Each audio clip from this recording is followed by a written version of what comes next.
भलिया नौकरी मुंहिंजी कंदो आया सना ख़्वानी। भलिया नौकरी मुंहिंजी कंदो आया सना ख़्वानी। खुदा जा ख़ास शुक्राना, खुदा जा ख़ास शुक्राना, संदस एहसान लासानी। भलिया नौकरी मुंहिंजी कंदो आया सना ख़्वानी। अदब अखलाक इज़्ज़त जे मिलण जो को न काथो आ। निहायत कुर्बदारी असां कंदी आ ख़ल्क़ मेहमानी। भलिया नारे तकबीर, शान मोहम्मद मुस्तफ़ा, शान सहाबा अहल बैत, नारे तकबीर। न सुभान अल्लाह न कुछ भी का चुरपुर छो भला। बर्तन वाला तो माशाअल्लाह सखी मर्दा आहिनि, इहा ॻाल्हि सुठी न आहे। नारे तकबीर, शान मोहम्मद मुस्तफ़ा, शान कुरान, अज़मत कुरान। ओ भलिया नौकरी मुंहिंजी कंदो आया सना ख़्वानी। चवां मौलूद थो तोड़े कयां थो शौक़ खे पूरो। मिले तनख़्वाह थी अणगण, मिले तनख़्वाह थी अणगण, खुदा जी आ महिरबानी। भलिया नौकरी मुंहिंजी कंदो आया सना ख़्वानी। चपन ते ज़िकेर पंहिंजो ऐं रखे महबूब पंहिंजे जो। चपन ते ज़िकेर पंहिंजो ऐं रखे महबूब पंहिंजे जो। सहाबा अहल बैतन जी, ओ सहाबा अहल बैतन जी कयां थो आऊं दरबानी। भलिया नौकरी मुंहिंजी कंदो आया सना ख़्वानी। गुनाहनि खां बचाए रब, आमीन।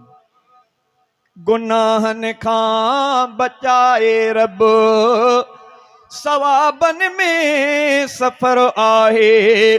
तकबुर खां सदा तौबह, तकबुर खां सदा तौबह, ऐं ख़ुश अख़लाक ईमानी। भलिया नौकरी मुंहिंजी कंदो आया सना ख़्वानी।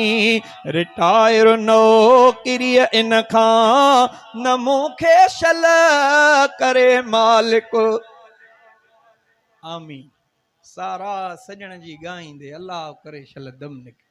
मास्तर बि रिटायर थींदो, इंजीनियर ऑफिसर बि रिटायर थींदो। अल्लाह साईं असांखे अहिड़ी नौकरी ॾिनी आहे, शल इन खां रिटायर न करे। रिटायर नौकरी इन खां न मूंखे शल करे मालिक। रिटायर नौकरी इन खां न मूंखे शल करे मालिक।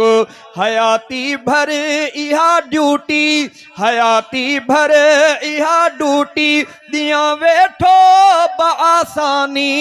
भलिया नौकरी मुंहिंजी कंदो आया सना ख़्वानी।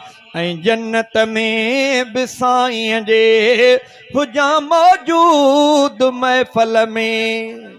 ऐं जन्नत में बि साईं जे हुजां मौजूद महफ़ल में।